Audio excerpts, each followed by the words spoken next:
Thank you for joining us for live paranormal radio. From the paranormal to the unexplained, it all happens here. It all happens here. Looking to enhance your radio experience? Participate in our live video chat 24/7 with our live paranormal radio show hosts and other like-minded people.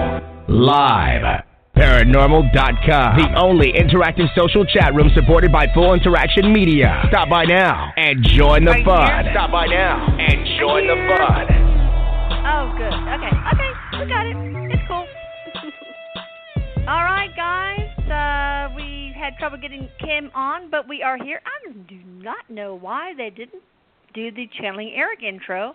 But you guys might be sick of it anyway, so that's okay. I just got back from California where I took care of my sister who crushed her elbow, 20 screws, and several plates later, she's doing a little bit better. I know, it was really rough. So I had to fly over to California and help her because she lives alone. Anywho, yeah, but she's doing better. Anyway, send her some healing energy, people. Erik, hi, baby. Mama, what's up? He says, how are you?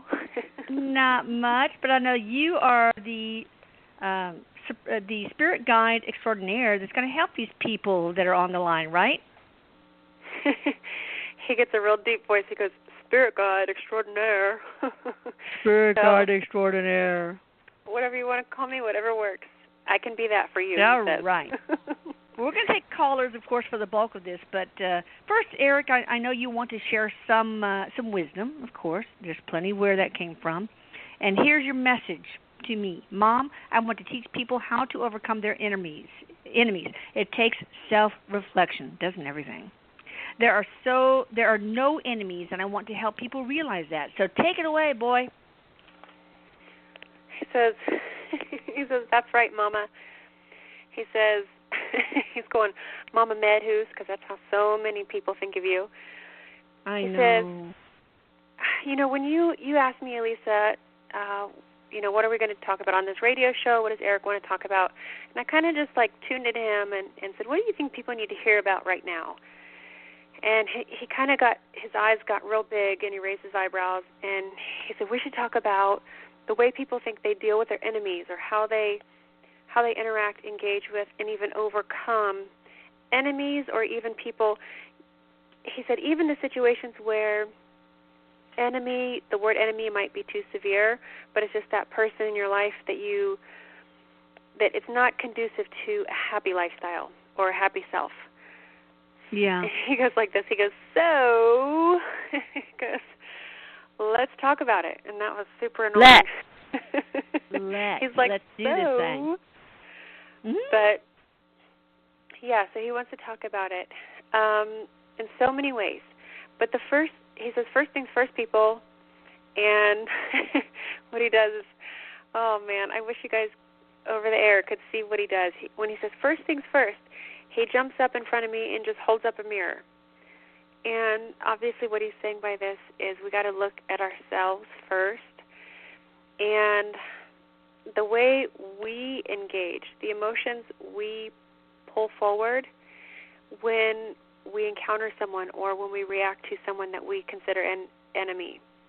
He says, really, if you look at someone that way, let's say you had a disagreement, and then one thing led to another, and things just became irreversible, and now you're not friends, so then you would consider them an enemy.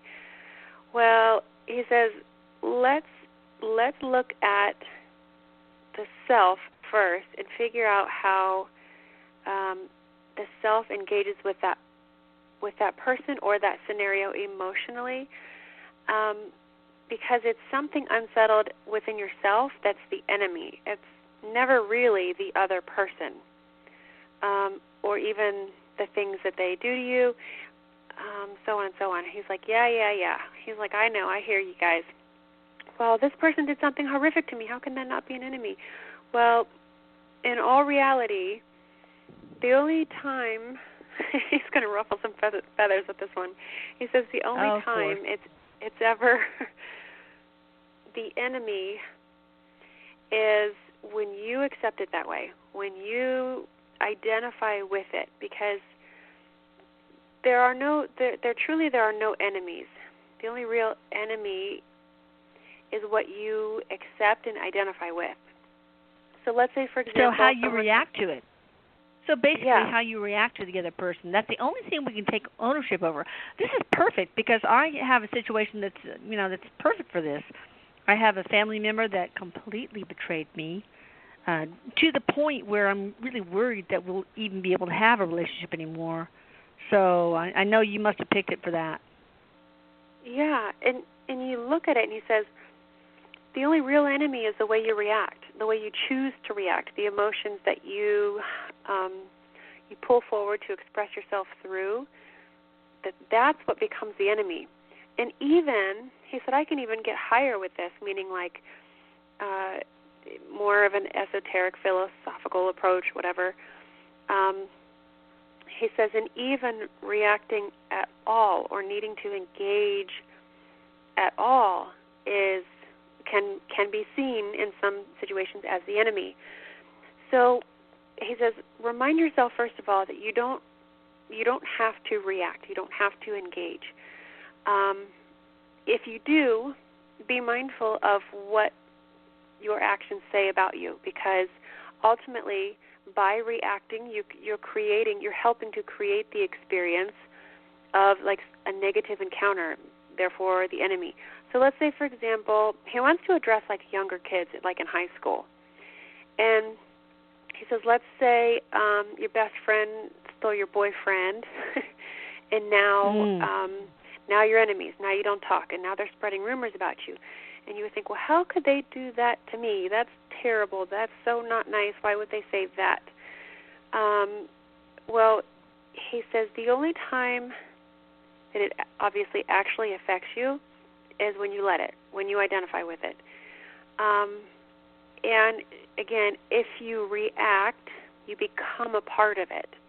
If you don't react, then it'll fall silent. You don't become a part of it. But by reacting, you become your own worst enemy. And he's like, that's a whole other can of worms, too, that most of the time we are our own worst enemy. Yeah, we get in our own way a lot, don't we? Yeah, and especially, he says, because people think that they have to, well, yeah, but I got to say my 2 cents. I got to give my, say my point of view. I can stand up for what I believe in. And he's like, that's fine. Just understand what you're plugging into, what energetic circle you're now becoming a part of. Whether it's politics or anything. You can perceive enemies anywhere, really. And he says, if you're going to step into that ring, be ready to put your gloves on, because you are, by choosing to step into it, by reacting, you are fighting yourself. You're becoming your own worst enemy. And he says, he's like using this pleading tone. He's like coming from a place where he feels like he's pleading. He's like, you don't have to. You don't have to. Just remember that. You don't have to, meaning like you don't have to respond. You don't have to let that identify you. He's putting this out on a bullet list. Like he's got these bullets of, you don't have to respond, you don't have to identify with it, and you don't have to let it define you. And he goes, Mom, this goes back to the very simple concept that everything associated with pain is also associated with time. Because if we're only present with ourselves right here and right now, then everything else has no There's existence. No pain. Yeah, to have any pain. So he's kind of saying that too. When you look at the past and things that you've gone through, and what you look at and you say, oh, that's my enemy, or oh, I have this enemy, they're just out to get me, why? That too becomes a source of pain because it's not associated in the now moment. So he says, add that at the bottom of the list. Add that as another bullet. Stay present. When we take our thoughts outside of the present too, and like how we're going to react, or when we look at how we reacted, we become our own worst enemy. he just keeps, like, he's standing here with his hands, like his arm stretched out in front of him, like way up high above him, and he's holding boxing gloves out just by, like, his thumb and his index finger pinched together, and he's, like, dangling them, like, these are yours if you want it, you know, kind of like you would bait somebody. He's like, these are yours if you really think you need them, but remember, if you put them on, you're going to step in the ring, and he's holding boxing gloves out. So what he's saying with this image is it's very tempting to be our own worst enemy in so many ways, whether we criticize ourselves through someone else's perspective, when someone else is trashing us and then we host that, you know, we become our own worst enemy in that sense. And he says, when we let others, see, this is when I just start to argue with him. He's like, when we let others' actions affect us. Somebody has to. And affect our behavior. And I'm like, well, how can you not? I mean, we're human. And he's like, hey, that's your choice. He puts his hands up, like if you were to say, freeze, put your hands up. He's like, hey, that's your choice. So you have to, you know, again, he's saying you have to take responsibility for what you do, for your actions. He says, he was beginning to say you have to also take responsibility for your identity. And then he starts shaking his index finger and he goes, no, no, no. That's where we go wrong. Oftentimes we think we have this identity. We think we are this or that. And that, too, creates the enemy. So it's all, okay, oh, Jesus, here he goes. Yeah, what do you mean? Worms.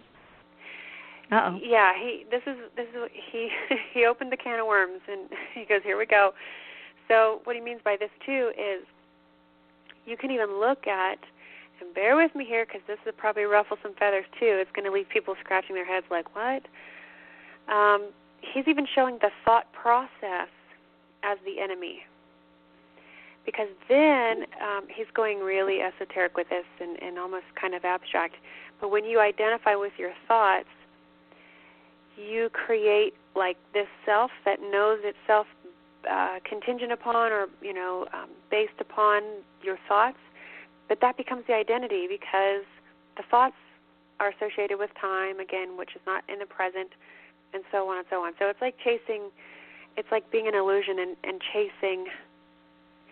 He's like, you're in it. He says, picture it like this. You're in a maze of mirrors, and you're chasing your image. You don't know which way to turn. You don't know which way to go back or where the beginning is. So you become lost in it. So your thoughts sort of create your own, this other identity? He says you can see your thoughts almost, if you are a slave to your thoughts and they rule you, Mom, he says, then they're the enemy.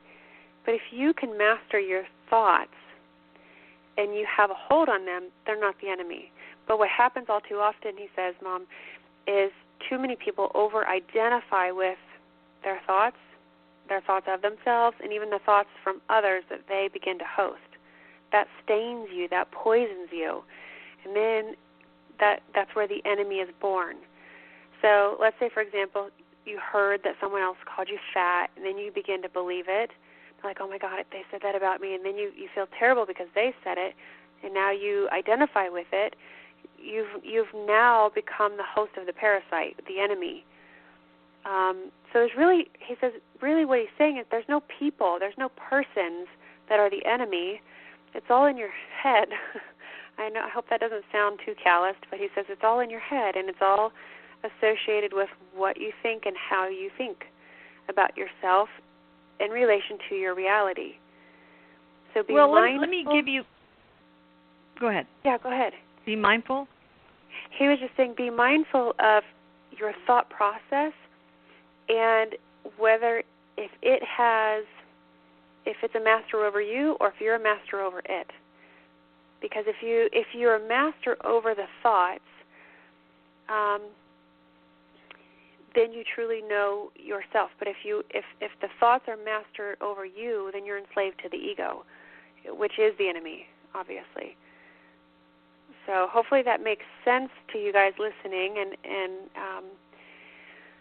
hopefully this message, too, can maybe help you take a second look at your thoughts, I guess, and how you react, or how you're even tempted to think about yourself and react in relation to what's going on around you. Well, let me give you a very personal example, my example, that it's been very recent, and it's extremely personal, but here goes. All right, I single-handedly, for the last 4 decades, have taken care of my mother, my father, and my disabled sister, and now they're all gone. One member of the family, who shall remain nameless, like Voldemort, swept in at the last 9 months and stayed with my father and made up all these lies about me and my family and convinced him to take me out of the will so that she could get it all. Now, I expressed to her, in an email, all the things that bothered me about, how she's been judgmental, how she's treated me, and how she's poisoned, different people against me. And, I know that's it. The relationship's gone. I want to have a relationship with her, but not on the terms that she's dictating, of just like being envious of me and wanting to take me down and wanting to, rob from me. So how do I not consider her my enemy? He says, and you know who I'm talking about, Erik. He goes, I know, and he puts his hand on his belly, like, it makes him sick to his stomach to think about it. Yeah. He says, he's just kind of rambling. He says, just because when you think you can trust someone, when you think you should be able to trust someone, you experience quite the opposite. But anyway, what he's saying is, he says, even in a situation like this, when you feel like they directly targeted you, it still is their poison. It still is, they are their own enemy trying to create destruction. He says, you don't have to become subject to it, meaning, of course, it may affect you in some way. It may affect your happiness, your relationships, your finances, your career. But if you begin to host the emotional aspects of it, then you become associated with the enemy.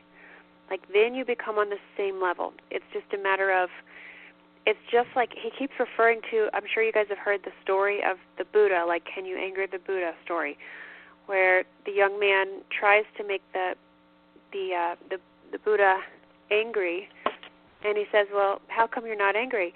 And he says, well, let me tell you, young man, if you bought me a gift and I didn't receive it or I didn't accept it, who then would it belong to? And he said, well, me, because I bought it for you. And he said, it's the same thing with the anger. If I don't accept your anger, it still belongs to you.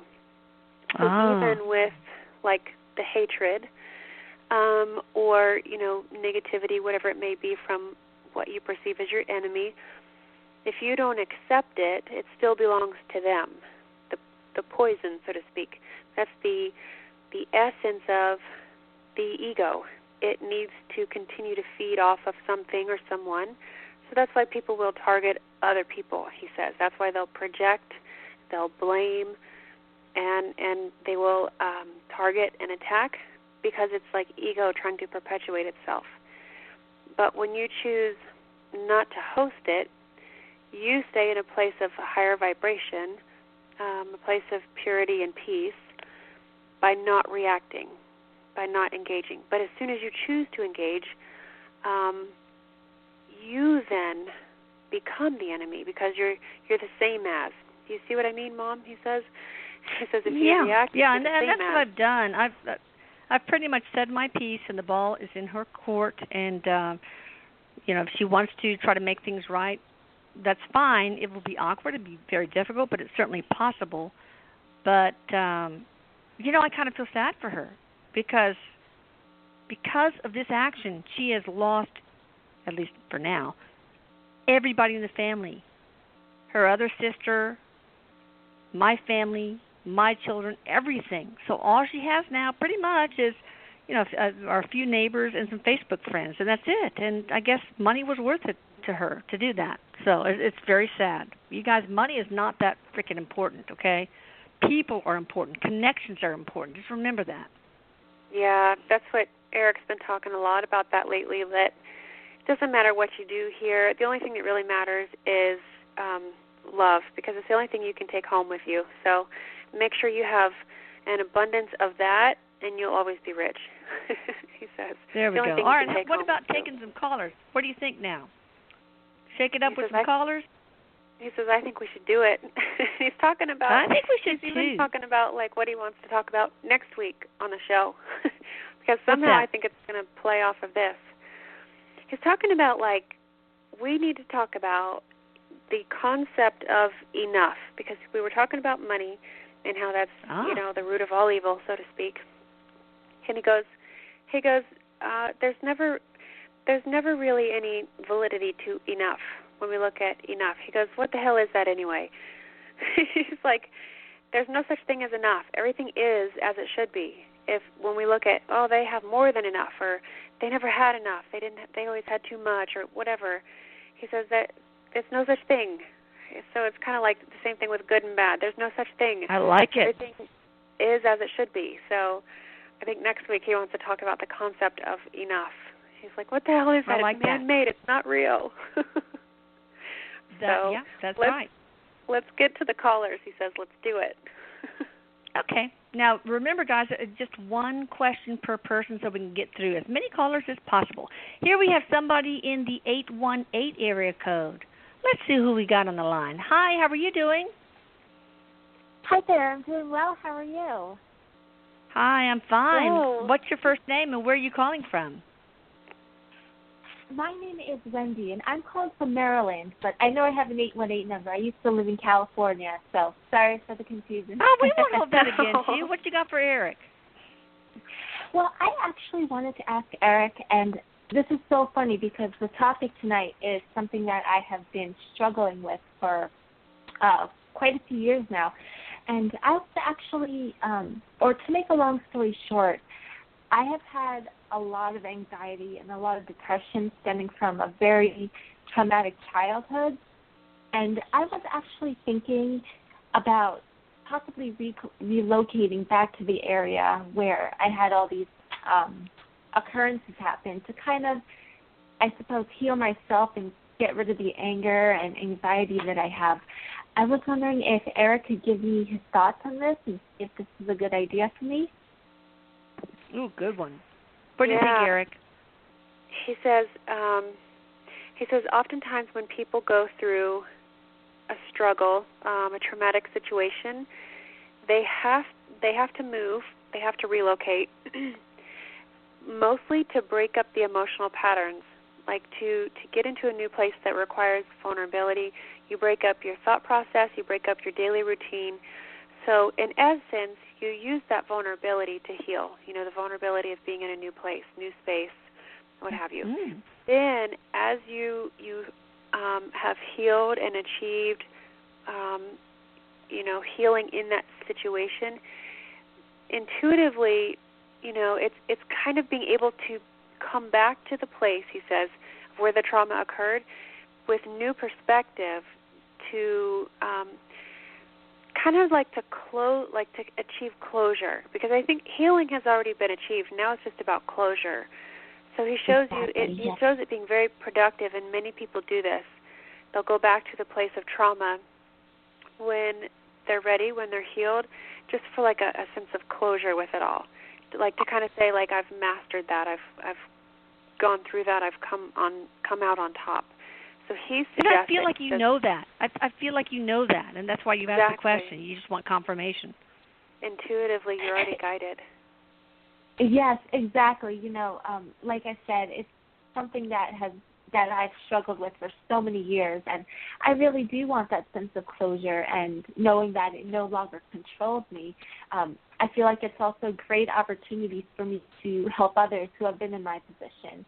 And, me personally, I have that type of personality where everything sounds good, but when the time comes for me to actually be proactive, I kind of back out because I'm, very reluctant. But this time, you know, I feel like my heart is absolutely in the right place, and I just wanted to, I guess, be sure of that. He wants to build on something that you said. He wants to just kind of circle it and put it in bold letters so everybody can hear it. That's what he says. The part where you said, you know, you feel like you're more in control now, so you can go back and achieve that healing or that closure. He says, think about that for a minute. That is a huge key element as to why people move away. It's not only for healing or something new, something different, but it's a sense of control. Like they feel empowered through that control of, well, I don't have control over this traumatic situation, but I do have control over where I live. So oftentimes it's like a subconscious choice, it's a conscious choice, but driven by a subconscious fear of control or feeling like a lack of control. So then going back and being conscious of, I'm in control of myself and I'm making this decision, it kind of dissolves, like it cancels each other out, the fear of and then the thought of or the feeling of having control kind of neutralizes itself, he says. So it's come full circle now. It's time to like heal and let it go and move forward. So I think when you go back, that'll be achieved. He says, don't worry, awesome. sister, you're stronger than you think you are. I feel her strength. I really do. Thanks for calling in. Oh, absolutely. Thank you both so much. And Erik, thank you so much. You are the best. Oh, you're welcome. Good luck to you. But, you know, I don't think you'll need it. I think you're going to be fine. I think so, too. Thank you very much. I am unbelievably flattered you think so. Thank you all. Oh, you're welcome. You're welcome. Oh, she was sweet. She was sweet, and I felt her strength. I really did. Let's talk to somebody from the 650 area code. Hi there. Hi. Is it me? Hey. What's your first name? Where are you calling from? Okay, it's me. It's Judy from California. I was in Houston, and it's the Judy with the big hair. Yay! Judy with big hair. All right. She was at your house, Lisa, in Texas. I know. It's awesome. There were two Judys. So what you got for our boy? I love you. Love you guys. Erik, love you. We love you too. That Buddha example was really powerful, so thank you for that. And so my question is, it's applicable to what you were saying about your reaction is your own. We had a little thing. 2 weeks ago, my niece went to the dentist, and she had an X-ray, and she had a tumor in her jaw, so they sent her to a specialist, and they did a CT, and she has an even bigger tumor on the other side. So that's not the issue. The question I'm really looking at is my niece, I think she must be an indigo child. She's never done anything the normal way. She has her own life. She does her own thing. She's strong-willed, and she goes in and out of depression. She's, wanted to kill herself a number of times, and she's attempted. So now with this whole jaw business, in the beginning she melted down and shut down, which was fine. To process it, that's fine. Sure. But now it's time to, face the music and, face your fear and let's see what this thing is, because it might not be anything. It might just be, who knows. But her parents and her other aunt and myself our lives have stopped. We've searched out the best specialists in the country. It's going to be a tricky surgery, blah, blah, blah. But she has said that she doesn't want to do anything about it. She just, if it's cancer, she'll let it take her, and if it's not, she's going to carry on with her life. And none of us know quite how to get through to her. For my part, I just have loved her. I have a very, very close relationship with her. And she doesn't ever act out with me. I'm completely honest with her all the time, and we talked frankly of all of the options here, from the worst to the best. But did they do a bone biopsy? They can't do a biopsy because the tumor is wrapped around her nerve in her face, so we have to find somebody to be able to go in and to even get the biopsy, to even know what we're talking about here. Because, it could just be, there's lots of tumors. Tumor doesn't mean cancer at all. It just is growth. And it could just be an osteoma, which is not unheard of. Exactly. So I'm not terribly worried. I'm more trying to help her to just move forward because she's shut down. She's turned off her phone. She went camping. And her parents, in the meantime, are beside themselves because, their child is, So what do you say, Erik?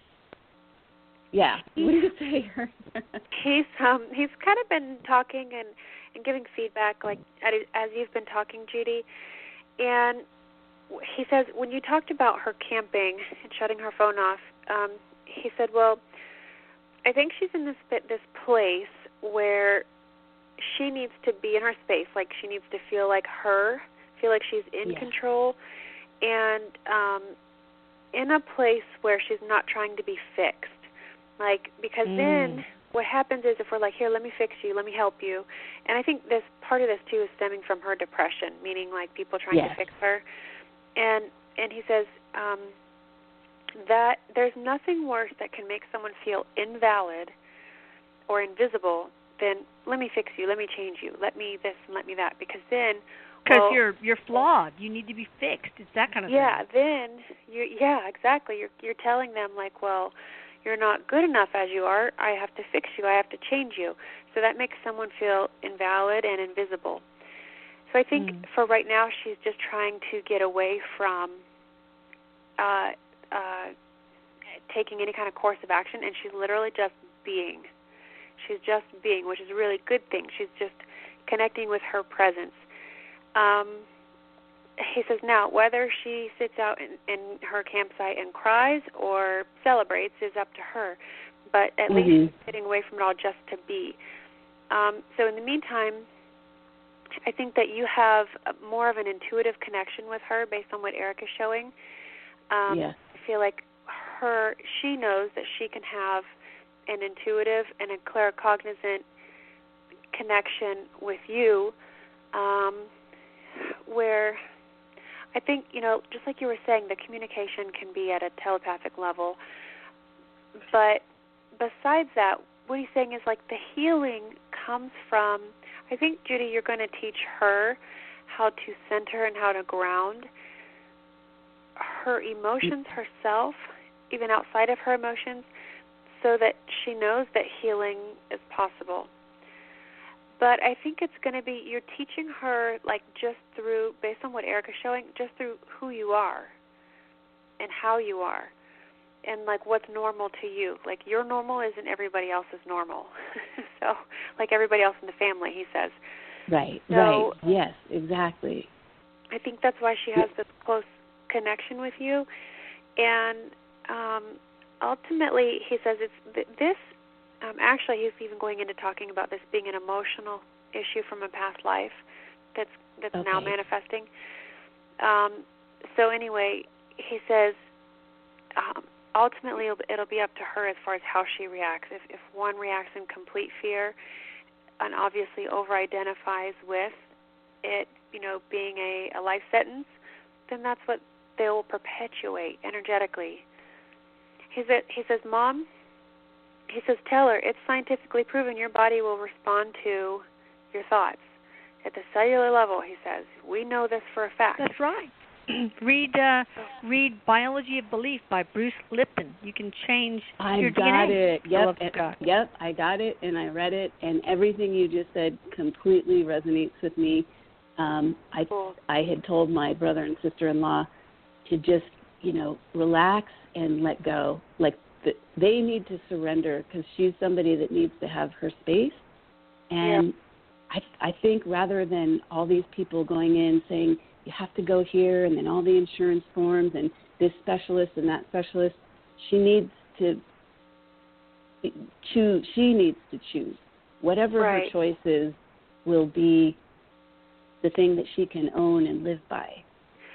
Right. And I think with her, I think she's going to connect more to, based on what Erik is showing, like your way of beliefs, your way of thinking, because ultimately it's empowering for her. So if it's someone coming at her like, this is what you need to do, these are the next steps you have to take, you feel like you're giving up your power in that, and then essentially you feel like this thing is taking over you. So then you and surrender you don't your heal as well. power. Yeah, you don't Right. heal as well. You have to have power. And if Right. you continue to keep her aligned with her personal power, and teach her, Judy, because teach her about the biology of belief, or whatever that book was, and how that changes your body, and that will continue to instill the power in her own personal power to heal her body. He says, people often overlook, and he can't emphasize this enough. He says, I can't make my energy big enough to emphasize this point. It is not by asking that you receive, but it's by believing that you'll receive, that you receive. Asking, if you believe, you'll receive. That is so powerful. I hope that helps you, Judy. Yeah, thank you so much. I really appreciate that. Love you Bella guys. misses you.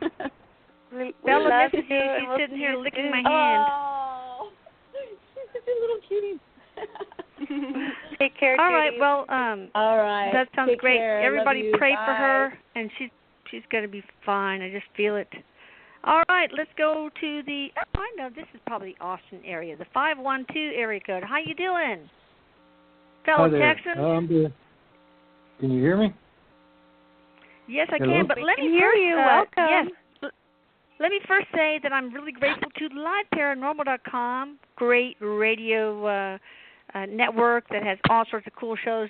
Got to check it out, people. I'm sorry for interrupting, but hey, fellow Texan, what's up? What's your first name? Hey, my name is Mark. Hey, Mark. I had my question.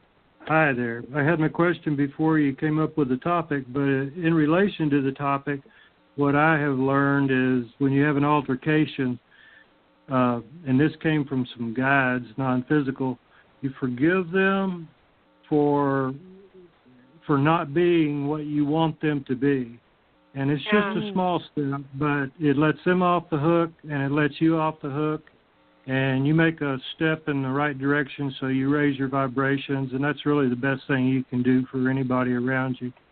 So that's in relation to the enemy thing. That's really deep. I like that. I'm going to remember that. Yeah, well, I didn't come up with it, believe me. Well, you could have said you did. It's okay. Oh, okay. We're all one. We're all one, so we're all the same. So you did come up with it, actually. Right. I learned it. Now it's part of me, so I'm good to go. There we go. My question is, I had a job interview the other day, and feel good about it. I was just wondering if Erik could maybe tune in to the three guys I had the interview with and let me know what he thinks my percentages are of getting the job. And if he can't do that, can he just tell me if something really exciting might be coming up in my life if I'm following the path I'm doing, something like that. He goes, or how about both? Well, I don't want two questions. First of all, what do you know the names of the three gentlemen? Yeah, it was Bubba, Chris, and Craig. I got last names. That's Bubba, okay. Chris, I just and see Craig. their first name. In Austin. This is what Erik shows. When I ask him, I say, can you show me what what the feeling was, what the connection was from the interview?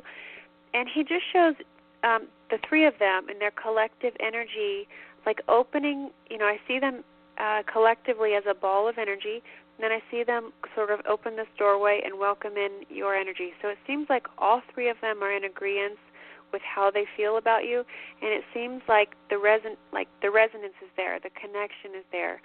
And then, so hold that thought for a minute, and then Erik is saying, when you said, well, if you can't answer that, can you answer, is there something exciting about to happen in my life? And he says, well, how about both? And I think what he means by that is that the job is the exciting thing happening. and when I say this, he goes, duh. He keeps going, well, duh. That is the exciting thing. That's why you even asked the question, can you say something? I got you. It all makes sense. Well, thank you. I appreciate your time. That's great. So it looks good for him? Erik, does it look good for him? He says it does, and it's, I think the whole thing is, Mom, he says, the bottom line, what it comes down to is, if they feel like they can connect with you, not just on a professional level, but on a personal level too, that has to be acknowledged. And I think that was very automatic. Erik is showing it being very easy, like easy conversation, easy connection with these people that interviewed you. So it seems like they all feel in favor for you. And now it's just a matter of like pushing the paperwork or pushing it to the next level. So okay, Erik, great. that's awesome. Your job well done. I have tried to approach it from a non-physical aspect, not just go in and have a normal interview and tell them what you know and why they should hire you, but to really approach it from a vibrational standpoint, raising my vibration, and it seems to work well. I like it. So, well, thank you. I appreciate your time. So you felt good about it, didn't you? You felt good about it, didn't you? I did. I felt good about it, and I made sure that I meditated right before that, and remembered some of the things that I've been learning. So it's all about vibrational level, is from what I'm understanding, and you get that light going, and you get your aura going, and it's all good. You create your reality, exactly. Well, thank you. I appreciate your time. Let us know. Let us know what happens, please. I'm going to email you, and I'll let you know. Oh, cool. Okay, babe. Congratulations in advance. Bye-bye. Best wishes. Bye. Yes. Take care. Bye. Bye. That's so cool. All right, let's take one from the 302 area code. Hi there. Hello. Hi, what's your name? Hi, my name is Elizabeth. I'm calling from Delaware. Oh, welcome, Hey, Elizabeth. from Delaware. What you got for our boy? Thank you guys so much for everything that you do for the world. It's amazing. You're welcome. I just wanted to see if there was a message from my higher self. Love this one. Yeah, I do too. As you're talking, there's already information coming through as far as kind of your higher self or Erik or anybody else. They're always going to address what you really need to focus on at this point in time to maybe detach from or assert it, to let go of it, to move into the highest vibration possible. And what I see, it seems like you're shedding. There's some relationship issues going on from the past, or recently happening, or recently having happened.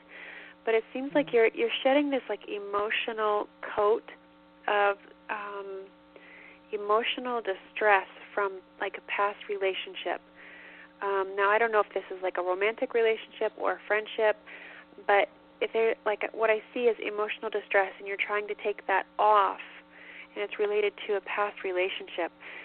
So anytime your higher self or Erik or anybody comes in and gives guidance, when they address things like this, it's not only to get you to focus on it, but to also validate it in itself.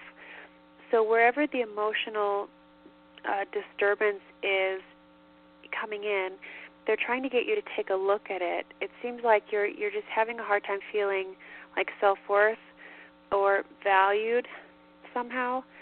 And so this has to be, and this is Erik talking now, he says this has to be from you, for you, by you, and of you, and nothing else. Because I think your worth, your self-worth has been, there's childhood things going on too, though.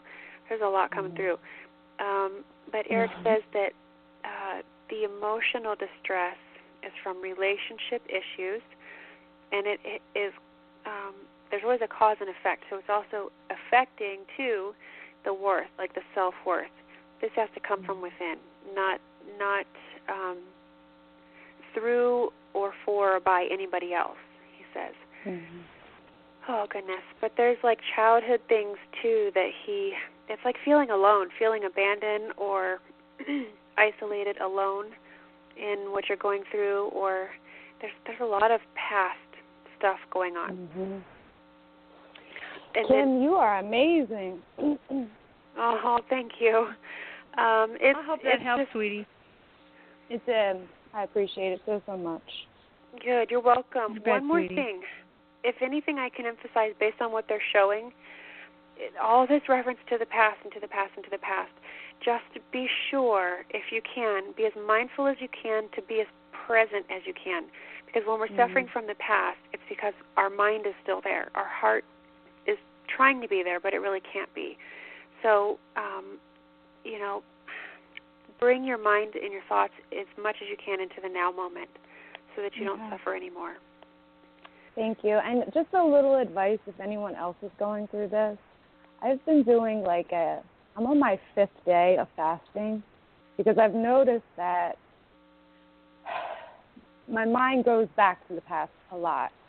And when you're fasting on a water fast, it kind of slows everything down and allows you to be in this moment. So I don't know if it's helpful to anyone else, but I've just noticed it's been helpful to me. Hey, Erik is saying he's giving feedback. He says that fasting is it's a tangible thing. It's a hands-on thing to bring you in the now, like to connect to the now. So very interesting. All right. Well, I hope that helps you, Elizabeth. So much. It really did. God bless you both. And Erik, I love you so much. He's like, I love you, God girl. bless you, too. I love you, girl. All right, Erik. guys, have a beautiful evening, and God bless everyone. Oh, take You care. too. Thank you. Thank you. Okay, let's take one from the 323 area code. Hi there. What's your name? My name is Kim.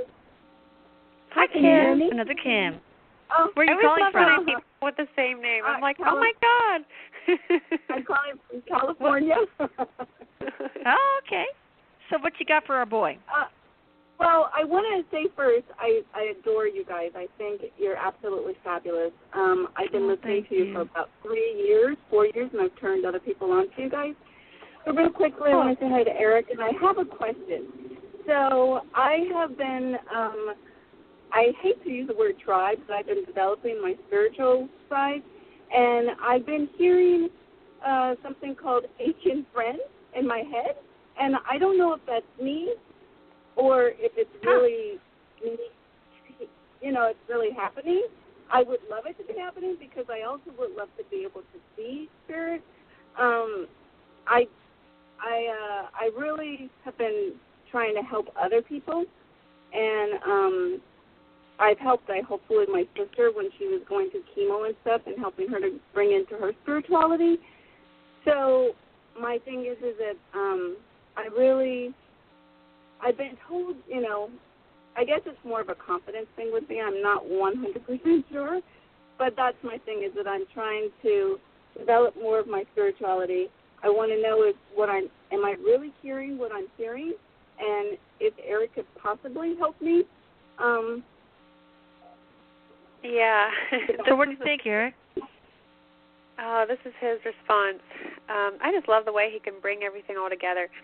He says, remember that part where I said sometimes you're your own worst enemy? Well, this could be one of those cases, he says, and that's the tone of voice he uses. He says, because when doubt and fear get in our way, we are our own worst enemy. So what he says, though, on a larger note, like we were kind of talking about this earlier, Erik and I were earlier in the day. He says it doesn't matter what it is you experience or how the hell you experience it. He says, if you experienced it, it's real to you. Nobody else can tell you otherwise. And he says there may even be times where nobody else can validate otherwise either.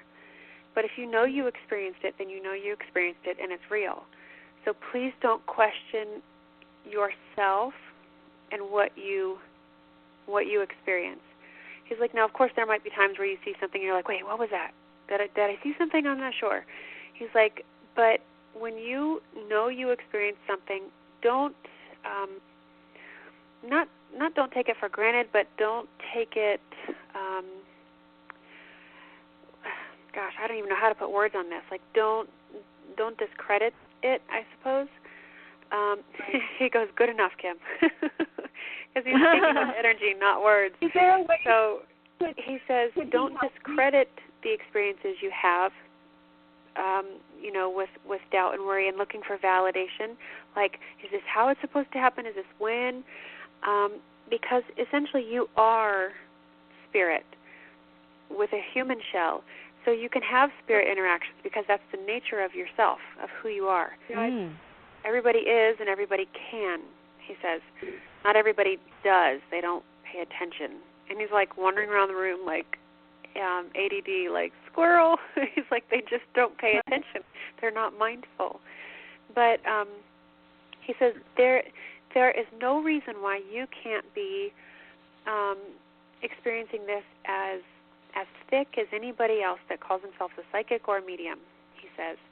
And that's awesome. The truth of the matter. And he kind of like slams the book shut and walks away.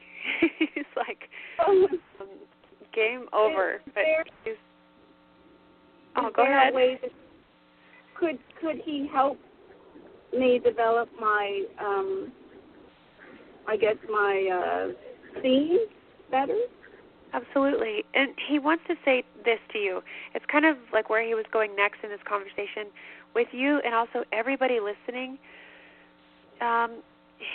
He says to tell you guys that it's never like I'm not clairvoyant or I don't have that. It's just a lack of awareness to it. So it's not that it's blocked. It's not that it's absent. It's just a lack of a conscious connection to it. So with clairvoyance or clairaudience, whatever it may be, put your mindful attention there, he says. Put your awareness there, and you'll experience it. It takes practice.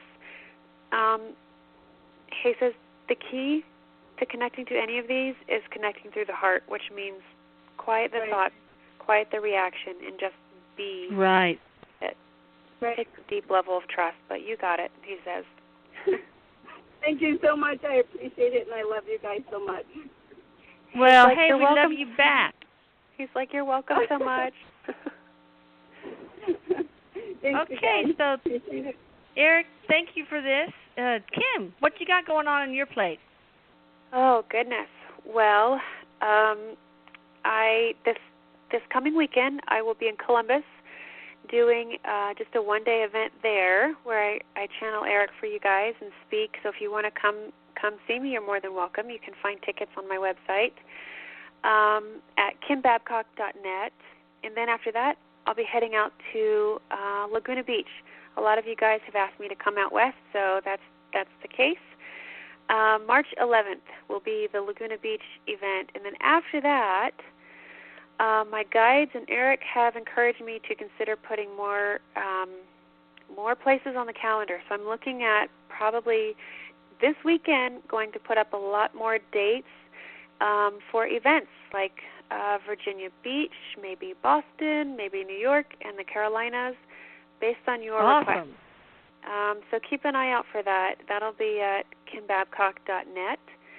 And as always, you guys, you can find all of our channelings, all of our sessions that we do with Erik on YouTube.